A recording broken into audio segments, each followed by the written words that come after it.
వక్రతుండ మహాకాయ సూర్యకోటి సమప్రభా నిర్విఘ్నం కురు మే దేవా సర్వకార్యేషు సర్వదా.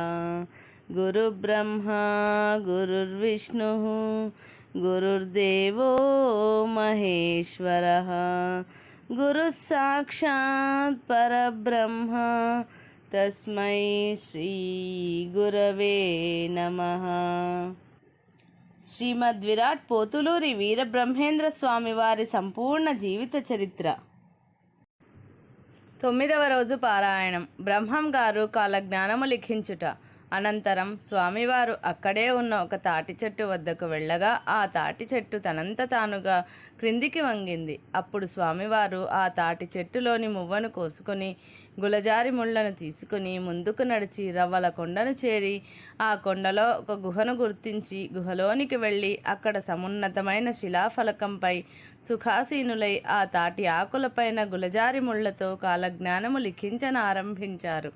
ఇలాగే ప్రతిరోజు స్వామివారు ఆవుల మందలను తోలుకురావడం, ఆ గుంపు చుట్టూ గుండ్రటి గీత గీయడం, స్వామివారిని చూడగానే తాటి చెట్టు తనంతట తానుగా క్రిందికి వంగడం, స్వామివారు తాటి ఆకులు కోసుకోగానే ఆ చెట్టు తనంత తానుగా మరలా యథాస్థితికి పొందడం, అనంతరం స్వామివారు గుహలో ప్రవేశించి కాలజ్ఞానాన్ని రచించడం నిత్యకృత్యంగా సాగుతోంది. అలాగే స్వామివారి భోజనం కోసం అచ్చమ్మగారు ప్రతిరోజు మూటకట్టి ఇస్తున్న సంకటి ముద్దను స్వామివారు ఒక పాతరలో పడేయసాగారు. అలాగే స్వామివారు తాను రాస్తున్న కాలజ్ఞానము యొక్క తాటాకు రేకులను అచ్చమ్మగారి ఇంటి ప్రక్కన గల పాడుబడ్డ పాతరలో పడేసి ఎవరికీ కనిపించకుండా పాతరపై బండ కప్పసాగారు.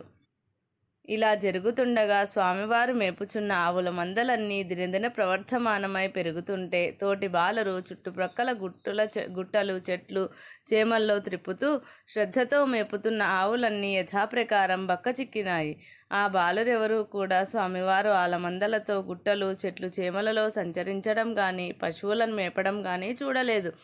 ఒకరోజు ఆ గ్రామస్తులు ఆ దారిన వస్తుంటే అచ్చమ్మగారి ఆలమంద ఒకే చోట గుంపుగా ఎటూ కదలకుండా ఉండటం కంటపడింది.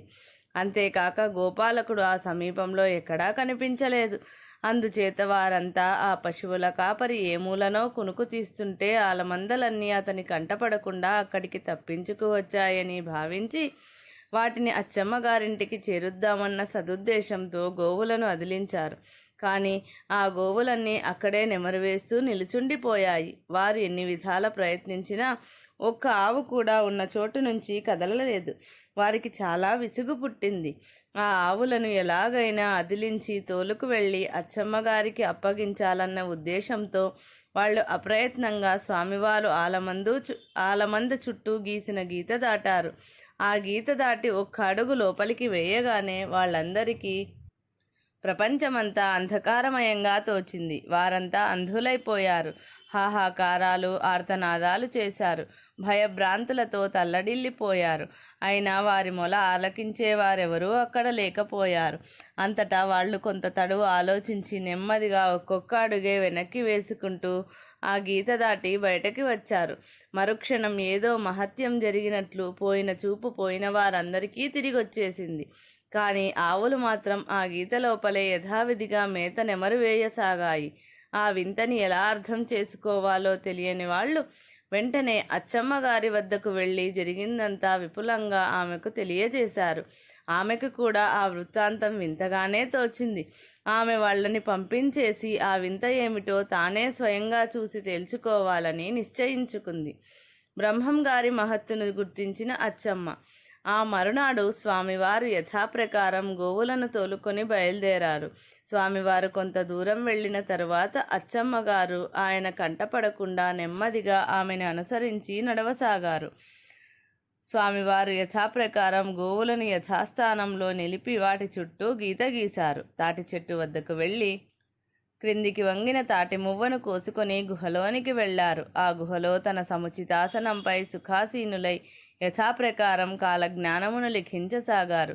ఆ విధంగా క్రమం తప్పకుండా జరిగిన స్వామివారి చర్యలన్నింటినీ చాటు నుంచి అనుసరిస్తూ గమనించిన అచ్చమ్మగారు అయోమయంతో ముందుకు వెళ్ళి గుహలోనికి తొంగి చూశారు. ఆ గుహలో కనిపించిన అపూర్వ దృశ్యం అచ్చమ్మగారిని సంభ్రమాశ్చర్యాలకు గురి చేసింది. స్వామివారు కాలజ్ఞానం రాస్తున్న ఆ గుహ అద్భుతమైన వెలుగుతో ప్రకాశిస్తోంది. అందులో స్వామివారు ఆసీనులై ఉన్న శిలాఫలకం 1000 శిరస్సులున్న ఆదిశేషుడి వలె వెలుగొందుతోంది. ఆ ఆసనముపై పద్మాసనధారి అయి సుఖాసీనుడైన శ్రీ వీరబ్రహ్మేంద్ర స్వామివారు వైకుంఠవాసి అయిన శ్రీమన్నారాయణుని వలె దివ్య తేజస్సుతో ప్రకాశించసాగారు. ఆయన దృష్టిని తాటి ఆకులపై లగ్నం చేసి తదేక దీక్షతో కాలజ్ఞానమును లిఖిస్తున్నారు. కలయో వైష్ణవమాయయో అన్నట్లు ఆ అద్భుత దివ్య దృశ్యాన్ని దర్శించిన అచ్చమ్మగారు అనూహ్యమైన తన్మయత్వంలో మునిగిపోయారు. స్వామివారు సామాన్యులు కారని, ఆయన భువికి అవతరించిన దివ్య పురుషులని ఆమెకు ఇప్పుడు స్పష్టంగా అర్థమైపోయింది. ఒక మహానుభావుడు, ఒక అవతార పురుషుడు తన ఇంట పశువుల కాపరి అయి అజ్ఞాత జీవితాన్ని గడుపుతున్నాడని ఆమెకు అవగతమైంది. ఎవరా మహానుభావుడు? వారి రాకకు కారణం ఏమిటి? వారు తన ఇంట్లోనే ఎందుకు బస చేశారు? ఈ గుహలో వారు రాస్తున్న గ్రంథం ఏమిటి? వారి ఆంతర్యం ఏమిటి? ఇలా అనేక సందేహాలు అచ్చమ్మగారిని చుట్టుముట్టాయి. ఆవిడ కొంతసేపటికి తేరుకొని ఏమాత్రం చప్పుడు కాకుండా, స్వామివారి ఏకాగ్రతకు ఏమాత్రం భంగం కలగకుండా అత్యంత నిశ్శబ్దంగా ఒక్కొక్క అడుగే వెనక్కి వేసుకుంటూ గుహని దాటి బయటకు వచ్చి జరిగిన వాటిని గురించి పదే లోపల తర్కించుకుంటూ అన్యమనస్కంగా ఇంటికి చేరుకున్నారు. ఆమె ఇంటికి వచ్చిందన్న మాటే కానీ ఆమె మనస్సు, ఆలోచన యావత్తు స్వామివారి చుట్టూనే పరిభ్రమిస్తూ ఉంది. క్రమక్రమంగా సాయంకాలమైంది. స్వామివారు తాను రాస్తున్న కాలజ్ఞానమును ఆ గుహలోనే యథాప్రకారం దాచిపెట్టి బయటకి వచ్చి ఆవులను తోలుకొని అచ్చమ్మగారింటికి చేరుకున్నారు. ఆలమందలను కొట్టంలో కట్టివేసి స్వామివారు ఆ ఇంట్లో తానుండే చోటుకు చేరుకున్నారు. అప్పటి వరకు అదే చోట అన్యమనస్కంగా పచారులు చేస్తున్న అచ్చమ్మగారు స్వామివారు రాగానే చప్పున వారి పాదాలపై వాలి, తండ్రి, నీవెవరో తెలియక ఇంతకాలం పొరపడ్డాను. నీవు నిజంగా వైకుంఠవాసుడివేనని నాకిప్పుడు అర్థమయ్యింది. స్వామి, జగన్నాటక సూత్రధారుడవైన నీవు, ఆపద్బాంధుడివి, అనాథ రక్షకుడివి అయిన నీవు, విశ్వవిరాట్ స్వరూపుడివైన నీవు సామాన్య మానవుడి వలె, పిచ్చివాని వలె నా ఇంట్లో ఉంటూ నా ఆలమందలను కాస్తున్నావా? పరమాత్మ, నిన్ను పశుల కాపరిగా పెట్టుకోవడానికి నేను పుణ్యం చేశానా లేక పాపం చేశానా? తండ్రి జగన్నాథ, ఇంతకాలం నీవెవరివో తెలుసుకోలేక నీ పట్ల నిర్లక్ష్యంగా మూర్ఖంగా ప్రవర్తించాను. నా తప్పును మన్నించు. దేవా, దేవాదిదేవా, నా పాపాలను క్షమించు అంటూ అచ్చమ్మగారు కన్నీళ్లతో స్వామివారి పాదాలను అభిషేకించింది. ఆమెలో ఉదయించిన భక్తి తత్పరతకు, వైరాగ్య భావనకు సంతసించిన స్వామివారు, అమ్మా, కార్యార్థినై వచ్చిన నేను నా జన్మ రహస్యాన్ని దాచిపెట్టాను, కానీ ఇందులో నువ్వు చేసిన తప్పేముంది? నేను పిచ్చివాడినని నువ్వు భావించినప్పటికీ నీవు దయార్ద్ర హృదయరాలివి కనుక నన్ను ఆదరించి ఆశ్రయమిచ్చావు. లోకంలో ధనికులెందరో ఉన్నారు, కానీ నీ వంటి ధార్మికుల వల్లనే ఈ లోకం మనుగడ సాగిస్తోంది. నీవు ఇంతటి పవిత్రురాలివి కనుకనే నేను నా కార్యస్థానంగా ఈ వనగానపల్లెని, నీ ఇంటిని ఎంచుకున్నాను కనుక ఇందులో నీ దోషమేమీ లేదు. నీవు నిర్మల హృదయురాలివి కనుక దుఃఖాన్ని దిగమింగి ఊరడిల్లు అని స్వామివారు ఆమెను అనునయించారు. అంతటా అచ్చమ్మగారు కన్నీళ్లు తుడుచుకొని చేతులు జోడించి, స్వామి, నేను తెలుసో తెలియకో తమ పట్ల ఏవైనా అపచారాలు చేసి ఉంటే వాటినన్నింటినీ మన్నించి నాకు బ్రహ్మోపదేశం ఇచ్చి నన్ను ఉద్ధరించండి అని ప్రార్థించింది. స్వామివారు ఆమె కోరికను ఆమోదిస్తూ, తల్లి, నీ కోరిక తప్పక నెరవేరుస్తాను. రేపు ఉదయమే మనము యాగంటి క్షేత్రమునకు వెళ్దాము. అక్కడ నీ మనసులోనున్న సంశయాలన్నీ తీర్చి నీకు బ్రహ్మోపదేశం ఇస్తాను అని చెప్పి ఆమెను ఆశీర్వదించారు. అచ్చమ్మగారికి బ్రహ్మోపదేశం ఇచ్చిన బ్రహ్మం గారు ఆ మరునాడు ఏకువజామునే స్వామివారు మేల్కొని కాలకృత్యములు ముగించుకున్న అనంతరం అచ్చమ్మగారు స్వామివారికి అర్ఘ్యపాద్యాది పూజా సేవలు సలిపిన అనంతరం వారు యాగంటి క్షేత్రానికి బయలుదేరారు. ఆ క్షేత్రంలో యాగంటేశ్వరుని సేవించుకొని ఆ ప్రక్కనే ఉన్న కొండపైకి వెళ్ళి ఒక నిర్మల స్థలమందు ఒక శిలాఫలకంపై స్వామివారు ఆసీనులు కాగా ఆయన పాదాల చెంత అచ్చమ్మగారు ఆసీనులయ్యారు.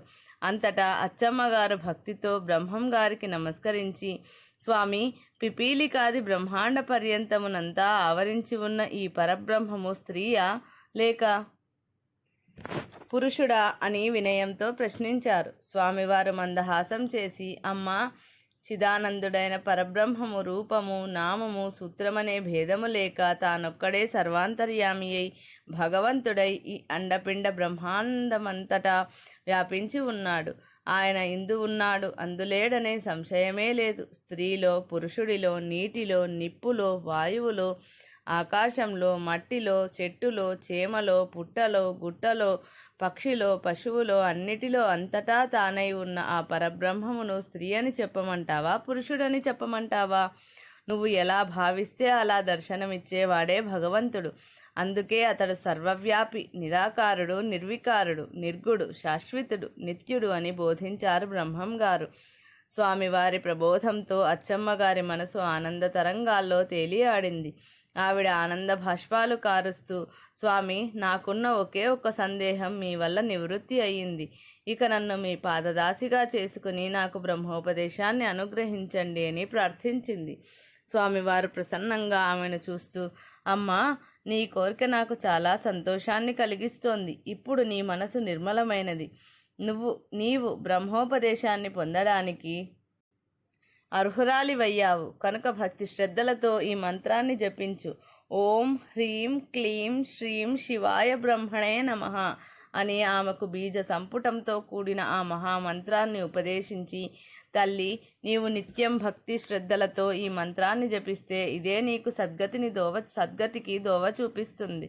ముందు ముందు నీకు అద్వైతాన్ని కూడా బోధిస్తాను అని చెప్పారు. అచ్చమ్మగారు మంత్రోపదేశాన్ని పొందిన ఆనందంతో స్వామివారి పాదాలను ముమ్మారు భక్తితో కళ్ళకద్దుకొని అనంతరం చేతులు జోడించి, స్వామి, రవ్వలకొండ గుహలో తమరేదో గ్రంథం రాస్తుండగా నా కళ్ళతో చూసి ఆనందించాను. స్వామి, ఆ గ్రంథం దేనికి సంబంధించినది? ఆ గ్రంథంలోనున్న విషయాలను నాకు బోధించండి అని వేడుకుంది. వీరబ్రహ్మం గారు మందహాసం చేసి, అమ్మ, నేను రాసిన ఆ గ్రంథాన్ని భవిష్యత్ గ్రంథము అని దేవతలు, మహర్షులు స్తుతిస్తారు. ఆ గ్రంథములోనున్నవన్నీ దేవరహస్యాలు. అవి సామాన్య మానవులకు సులభంగా బోధపడవు. కేవలం బ్రహ్మజ్ఞానులకు మాత్రమే ఆ భవిష్యత్ గ్రంథము బ్రహ్మానందాన్ని కలిగిస్తుంది. అయితే ఆ భవిష్యత్ గ్రంథాన్ని సామాన్య మానవులకు చేరువ చేయాలనే లక్ష్యంతో నేను దాన్ని నేటి మానవ భాషలో రచించాను. దానికి కాలజ్ఞానము అనే పేరు పెట్టాను. ముందు తరాల వారు ఈ గ్రంథాన్ని బ్రహ్మం గారి కాలజ్ఞానం అని వాడుకగా పిలుచుకుంటారు. ఈ కాలజ్ఞానాన్ని తెలుసుకుని నా భక్తులై నన్ను ఆశ్రయించిన వారు ఇహపర సుఖాలను పొంది తరిస్తారు. ఇప్పుడు నీవు బ్రహ్మజ్ఞానమును పొందుటకు తగిన అర్హతను సంపాదించావు కనుక నీకు నా కాలజ్ఞానమును బోధిస్తాను, శ్రద్ధగా ఆలకించు అని చెప్పి వీర బ్రహ్మేంద్ర స్వాముల వారు తాము రచించిన కాలజ్ఞానాన్ని అచ్చమ్మగారికి ఈ విధంగా బోధించారు. అచ్చమ్మగారికి బ్రహ్మం గారు బోధించిన కాలజ్ఞానం. ధర్మదేవత కలియుగము 4808 సంవత్సరములు తర్వాతను భూలోకమందలి పుణ్యస్థలములో మాత్రమే తిరుగాడుచుండును. పాపములు పెరుగును, కలహములు అధికములగును. మితి తప్పిన తిండి, మితిమీరిన నిద్ర వల్లను జీవులు నిలిచిన తావున నిలవక సంచారము చేయుదురు. శాంతమూర్తులు కోపిష్ఠులయ్యెదరు, నీచులు మిక్కుటమౌదురు. వర్ణాశ్రమ ధర్మములు చెడును, అధికులు అనామకులను ఆశ్రయింతురు. రాజులు రాజ్యములను విడిచి నీచ పనులకు పాల్పడి దేశములందు ద్రిమ్మరులగుదురు. కులధర్మములు అడుగంటును, జాతి సంకరము కలుగును. కలహములచే కొట్టుకొని కొందరు చత్తురు. పాడి పంటలు పెరుగును, తండ్రి కొడుకులు కలహింతురు. వావి వరుసలు చెడును, జీవ బ్రాహ్మణ దూషణ గురుదూషణ జరుగును. దొంగల బెడద, రోగముల బాధ, అగ్నిభయము అధికములగును. ఒకరి ఆస్తి వేరొకరు అపహరింతురు. వన్యమృగములు పల్ల సీమలు చేరును. ఏనుగు పంది పిల్లను కనును, పంది కోతి పిల్లను కనును. వేశ్యల వ్యామోహముచే దరిద్రులగుదురు. వేదము మాలలు నేర్తురు. చోళమండలము నశించును. శిలలు కండలను గ్రక్కును. వాటిని తినుటకు గ్రద్దలు వచ్చి చచ్చును. ఆ చచ్చిన గ్రద్దలను పట్టుకుని ప్రజలు పిచ్చి గంతులు వేయుదురు. బెండ్లు మునుగును, గుండ్లు తేలును, కొండ మండును. కడుపు మంటలు పుట్టి కొందరు చత్తురు. నోటిలో బొబ్బలు పుట్టి రక్తము గ్రక్కుకొని గుండెలు పగిలి నడినెత్తి పగిలి కొందరు చత్తురు. పశువులు గుంపులు గుంపులుగా చచ్చును. అన్యదేశీయులు భారతదేశం యావత్తూ పరిపాలించెదరు. ఆ కాలమున అందరూ వారి విద్యల నేర్తురు. వర్ణము లేక మగును, ఎడ్లు లేకుండా బండ్లు నడుచును, మంచినీట దీపము వెలుగును, పులి మేక ఒకచోట నీరు త్రాగును, ఊరూరా జనులు కలహములతో కొట్టుకు చత్తురు, వెంపలి మొక్కలకు నిచ్చెనను వేసుకు ఎక్కడి వారు పుట్టెదరు. విజయనగరం పూజలందుకొని కొన్ని రోజులు చెడిపోవును, కాశీ 40 రోజులు పాడుపడును, కురుక్షేత్రమున జనులు మూకలు మూకలుగా నరుకుకొని మృత్యులయ్యెదరు. 12 రోజులు గోదావరి నదిలో నీరు సమసి తదుపరి ఉప్పొంగును. కాళహస్తీశ్వరుని ద్వారపాలకులు గృద్దులాడుకొందురు, వెంకటేశ్వరుని దక్షిణ హస్తము అదురును. మంగళగిరిలో వైష్ణవులు కలహముచే యుద్ధమునకు తలపడుదురు, కుక్కలు గుర్రాలను చంపును, పగలు చుక్కలు అగుపడి కొన్ని గ్రామముల జనులు నశింతురు, మెంటి చుక్కలు నేలరాలును. కార్తీక బహుళ ద్వాదశి నాడు ఉత్తర దిక్కున వింతైన చుక్కలు పుట్టి 5 నెలలు ప్రకాశించును. కర్ణాటక దేశమున లక్ష్మి కదలాడును, నిక్షిప్త నిధులను మహమ్మదీయులు అపహరింతురు. అటుపై వెలమరెడ్డి రాజులు కూడా కొంచెము కొంచెముగా అపహరింతురు. మలయాళందలి మందపాలుడు మానవులతో మాటలాడును, తిరుపతి మార్గము కట్టుబడును, నెత్తుడిచే భూమి తడియును, కొండవలే ఎముకలు ప్రోగులు పడును, దృష్ట గృహములు విజృంభించును, ప్రజలు హాహాకారములు చేతురు, కాకులు వికారముగా కూయును, జాము జాముకు నక్కలరిచి కొందరు నష్టమయ్యెదరు, కొండ వీటి రాతి గరుడ స్తంభము పడి జనులు నశింతురు. 5000 సంవత్సరములు కలియుగం గడిచిన అనంతరము కాశీలో గంగ కనపడదు. కంచి కామాక్షి ఒక జాము గిరగిరా తిరుగును, బెంగుళూరు కామాక్షి రక్తం కక్కుతుంది, వేప చెట్టు నుండి అమృతము కారుతుంది. మాచర్ల రాజులు ఒక మదవతి వల్ల సమసిపోతారు, చెన్నకేశవుని మహిమలు సన్నగిల్లిపోతాయి.